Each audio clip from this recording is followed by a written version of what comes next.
अध्याय 43। परमेश्वर ही एकमात्र छुड़ाने वाला।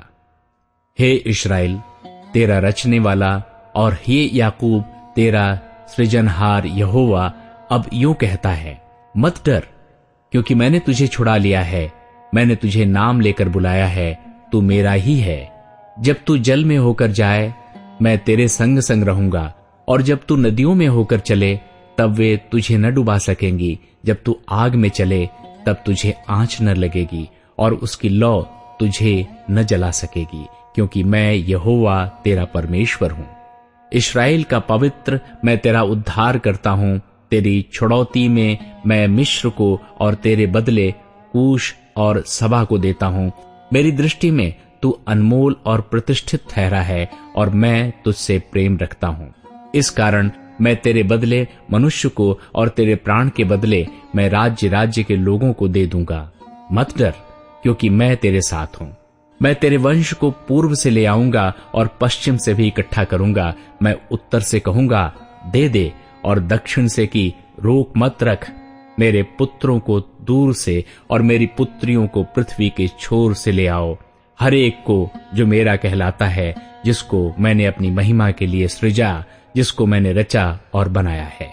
इस्राएल परमेश्वर का गवाह। आंख रहते हुए अंधे और कान रहते हुए बहरे को निकाल ले आओ।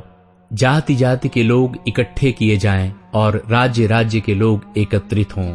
उनमें से कौन ये बात बता सकता है, या बीती हुई बातें हमें सुना सकता है? वे अपने साक्षी ले आएं, जिससे वे सच्चे ठहरें। वे सुन लें और कहें, ये सत्य है। यहोवा की वाणी है, तुम मेरे साक्षी हो और मेरे दास हो, जिन्हें मैंने इसलिए चुना है कि समझकर मेरी प्रतीति करो, और ये जान लो कि मैं वही हूं।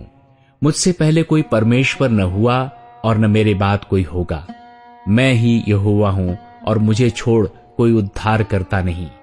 मैं ही ने समाचार दिया और उद्धार किया और वर्णन भी किया, जब तुम्हारे बीच में कोई पराया देवता न था। इसलिए तुम ही मेरे साक्षी हो। यहोवा की ये वाणी है, मैं ही परमेश्वर हूं, और भविष्य में भी मैं ही हूं। मेरे हाथ से कोई छुड़ा न सकेगा। जब मैं काम करना चाहूं, तब कौन मुझे रोक सकेगा? बेबीलोन से बच जाना।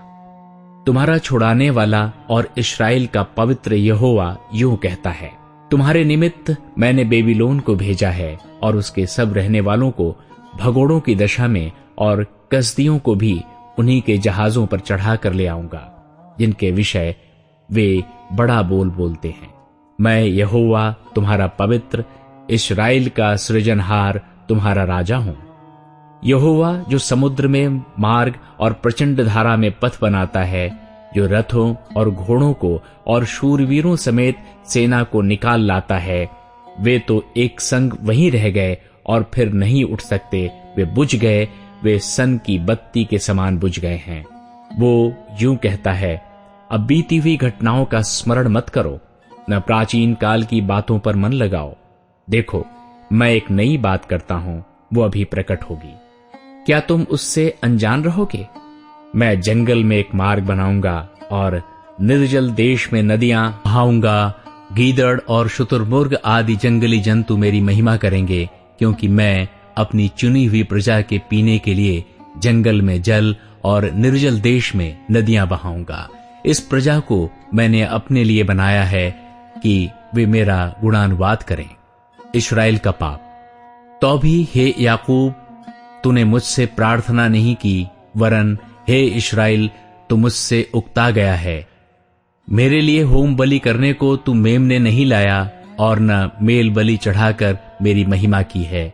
देख, मैंने अन्न बलि चढ़ाने की कठिन सेवा तुझसे नहीं कराई, न तुझसे धूप लेकर तुझे थका दिया है। तू मेरे लिए सुगंधित नरकट रुपए से मोल नहीं लाया, और न मेल बलियों की चर्बी से मुझे तृप्त किया। परंतु तूने अपने पापों के कारण मुझ पर बोझ लाद दिया है, और अपने अधर्म के कामों से मुझे थका दिया है। मैं वही हूं जो अपने नाम के निमित्त तेरे अपराधों को मिटा देता हूं, और तेरे पापों को स्मरण न करूंगा। मुझे स्मरण करो, हम आपस में विवाद करें। तू अपनी बात का वर्णन कर, जिससे तू निर्दोष ठहरे। तेरा मूल पुरुष पापी हुआ, और जो जो मेरे और तुम्हारे बीच बिचवई हुए वे मुझसे बलवा करते चले आए हैं। इस कारण मैंने पवित्र स्थान के हाकिमों को अपवित्र ठहराया, मैंने याकूब का सत्यानाश और इस्राएल को निंदित होने दिया है। अध्याय 44। प्रभु यहोवा ही एकमात्र परमेश्वर। परंतु अब हे मेरे दास याकूब, हे मेरे चुने हुए इस्राएल, सुन ले।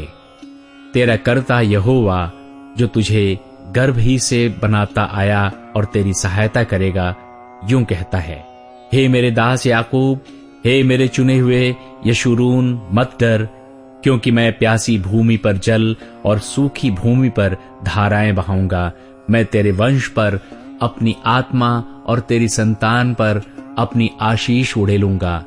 वे उन मजनुओं के समान बढ़ेंगे जो धाराओं के पास घास के बीच में होते हैं। कोई कहेगा, मैं यहोवा का हूं, कोई अपना नाम याकूब रखेगा, कोई अपने हाथ पर लिखेगा, मैं यहोवा का हूं, और अपना कुल नाम इस्राएली बताएगा। यहोवा जो इस्राएल का राजा है, अर्थात सेनाओं का यहोवा जो उसका छुड़ाने वाला है, वो यूं कहता है, मैं सबसे पहला हूं और मैं ही अंत तक रहूंगा, मुझे छोड़ कोई परमेश्वर है ही नहीं। जब से मैंने प्राचीन काल में मनुष्यों को ठहराया, तब से कौन हुआ जो मेरे समान उसको प्रचार करे या बताए या मेरे लिए रचे अथवा होने वाली बातें पहले से ही प्रकट करे। मत डरो और न भयभीत हो। क्या मैंने प्राचीन काल ही से ये बातें तुम्हें नहीं सुनाई और तुम पर प्रकट नहीं की? तुम मेरे साक्षी हो। क्या मुझे छोड़ कोई और परमेश्वर है? नहीं, मुझे छोड़ कोई चट्टान नहीं, मैं किसी और को नहीं जानता। मूर्ति पूजा की व्यर्थता। जो मूरत खोद कर बनाते हैं वे सब के सब व्यर्थ हैं, और जिन वस्तुओं में वे आनंद ढूंढते उनसे कुछ लाभ न होगा। उनके साक्षी न तो आप कुछ देखते और न कुछ जानते हैं, इसलिए उनको लज्जित होना पड़ेगा। किसने देवता या निष्फल मूरत ढाली है? देख, उनके सब संगियों को तो लज्जित होना पड़ेगा। कारीगर तो मनुष्य ही हैं, वे सब के सब इकट्ठे होकर खड़े हों, वे डर जाएंगे, वे सब के सब लज्जित होंगे। लोहार एक बसूला अंगारों में बनाता और हथौड़ों से गढ़कर तैयार करता है।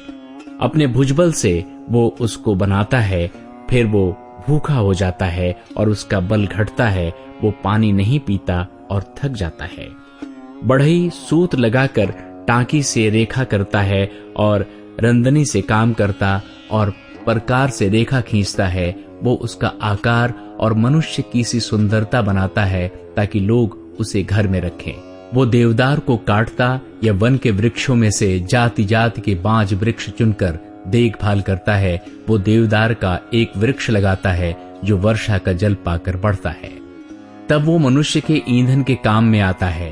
वो उसमें से कुछ सुलगा कर तापता है, वो उसको जलाकर रोटी बनाता है, उसी से वो देवता भी बनाकर उसको दंडवत करता है। वो मूरत खुदवाकर उसके सामने प्रणाम करता है। उसका एक भाग तो वो आग में जलाता है और दूसरे भाग से मांस पकाकर खाता है। वो मांस भूनकर तृप्त होता, फिर ताप कर कहता है, आहा, मैं गर्म हो गया, मैंने आग देखी है। और उसके बचे हुए भाग को लेकर वो एक देवता अर्थात एक मूरत खोद कर बनाता है। तब वो उसके सामने प्रणाम और दंडवत करता और उससे प्रार्थना करके कहता है, मुझे बचा ले, क्योंकि तू मेरा देवता है। वे कुछ नहीं जानते न कुछ समझ रखते हैं, क्योंकि उनकी आंखें ऐसी बंद की गई हैं कि वे देख नहीं सकते और उनकी बुद्धि ऐसी कि वे बूझ नहीं सकते। कोई इस पर ध्यान नहीं करता और न किसी को इतना ज्ञान या समझ रहती है कि कह सके, उसका एक भाग तो मैंने जला दिया और उसके कोयलों पर रोटी बनाई और मांस भून कर खाया है। फिर क्या मैं उसके बचे हुए भाग को घिनौनी वस्तु बनाऊं? क्या मैं काठ को प्रणाम करूं? वो राख खाता है, भरमाई हुई बुद्धि के कारण वो भटकाया गया है, और वो न अपने को बचा सकता और न ये कह सकता है, क्या मेरे दाहिने हाथ में मिथ्या नहीं? संसार का सृष्टिकर्ता और उद्धार करता। हे याकूब, हे इस्राएल, इन बातों को स्मरण कर, तू मेरा दास है, मैंने तुझे रचा है। हे इस्राएल, तू मेरा दास है, मैं तुझको न भूलूंगा। मैंने तेरे अपराधों को काली घटा के समान और तेरे पापों को बादल के समान मिटा दिया है।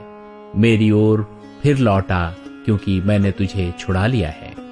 हे आकाश, ऊंचे स्वर से गा, क्योंकि यहोवा ने ये काम किया है। हे पृथ्वी के गहरे स्थानों, जय जयकार करो।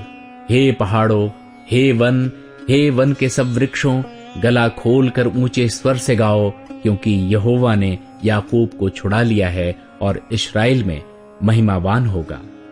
यहोवा तेरा उद्धार करता, जो तुझे गर्भ ही से बनाता आया है, यूं कहता है, मैं यहोवा ही सबका बनाने वाला हूं, जिसने अकेले ही आकाश को ताना और पृथ्वी को अपनी ही शक्ति से फैलाया है। मैं झूठे लोगों के कहे हुए चिन्हों को व्यर्थ कर देता और भावी कहने वालों को बावला कर देता हूं। मैं बुद्धिमानों को पीछे हटा देता और उनकी पंडिताई को मूर्खता बनाता हूं, और अपने दास के वचन को पूरा करता और अपने दूतों की युक्ति को सफल करता हूं। जो यरूशलेम के विषय कहता है, वो फिर बसाई जाएगी, और यहूदा के नगरों के विषय वे फिर बनाए जाएंगे, और मैं उनके खंडहरों को सुधारूंगा। जो गहरे जल से कहता है, तू सूख जा, मैं तेरी नदियों को सुखाऊंगा। जो कुशरू के विषय में कहता है, वो मेरा ठहराया हुआ चरवाहा है और मेरी इच्छा पूरी करेगा। यरूशलेम के विषय कहता है, वो बसाई जाएगी, और मंदिर के विषय तेरी नींव डाली जाएगी।